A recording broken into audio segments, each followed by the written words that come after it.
Bendungan Semantok di Kabupaten Nganjuk, Provinsi Jawa Timur telah diresmikan oleh Presiden Joko Widodo pada Selasa 20 Desember 2022. Jokowi menyampaikan, pemerintah mulai gencar melakukan pembangunan bendungan dan waduk sejak tahun 2015. Alasannya sebab air merupakan kunci kehidupan, baik untuk pertanian, listrik, pariwisata, maupun kebutuhan lainnya. Oleh sebab itu, semakin banyak bendungan yang dibangun ini, diharapkan produksi pertanian akan semakin baik. Juga kesejahteraan petani juga akan semakin baik. Dan berikut ini sejumlah fakta seputar Bendungan Semantok selengkapnya. Pertama, bendungan ke-30 yang diresmikan Jokowi. Presiden mengatakan Bendungan Semantok merupakan bendungan ke-30 yang diresmikan pemerintah sejak tahun 2015. Sementara target pemerintah hingga akhir tahun 2024, terdapat sekitar 60 bendungan yang selesai dan akan diresmikan pula. Dan sampai hari ini, Bendungan Semantok ini adalah bendungan yang ke-30 yang telah diresmikan dari nantinya target kurang lebih 50 hingga 60-an pada akhir tahun 2024. Yang kedua, bendungan terpanjang di Asia Tenggara. Bendungan yang berada di Desa Sambikerep, Kecamatan Rejoso ini disebut-sebut menjadi bendungan terpanjang se-Asia Tenggara. Sebagaimana dikutip dari rilis pers PT Brantas Abipraya Persero. Sekretaris Perusahaan Brantas Abipraya Miftahul Anas pernah menjelaskan, label tersebut sebenarnya diukur berdasarkan panjang lintasan mercu atau puncak Bendungan Semantok, yakni bagian teratas dari tubuh bendung tempat di mana aliran dari hulu dapat mengalir atau melimpah ke hilir.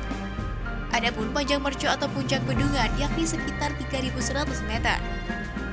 Yang ketiga, pembangunannya pakai sejumlah teknologi.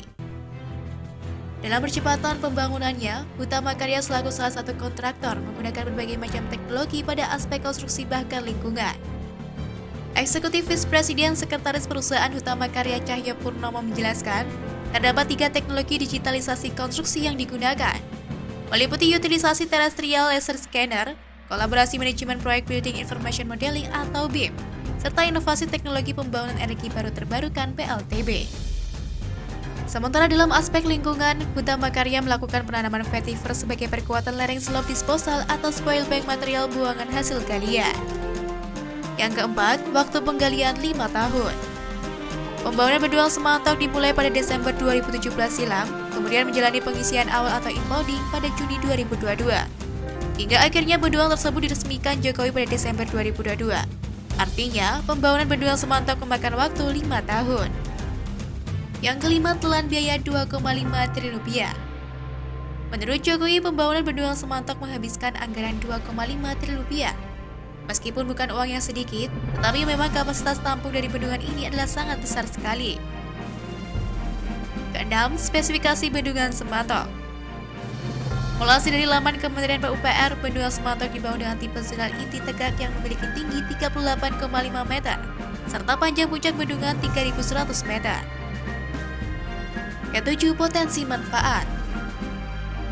Selain sebagai penyedia air baku sebesar 312 liter per detik dan pariwisata, Bendungan Semantok memiliki volume tampung 32,67 juta meter kubik.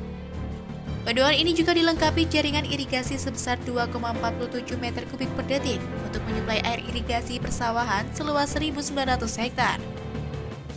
Kemudian memiliki fungsi pemeliharaan sungai di hilir bendungan sebesar 30 liter per detik dan mereduksi banjir 30% atau sebesar 137 meter kubik per detik pada wilayah hilir yang dialiri Sungai Semantok.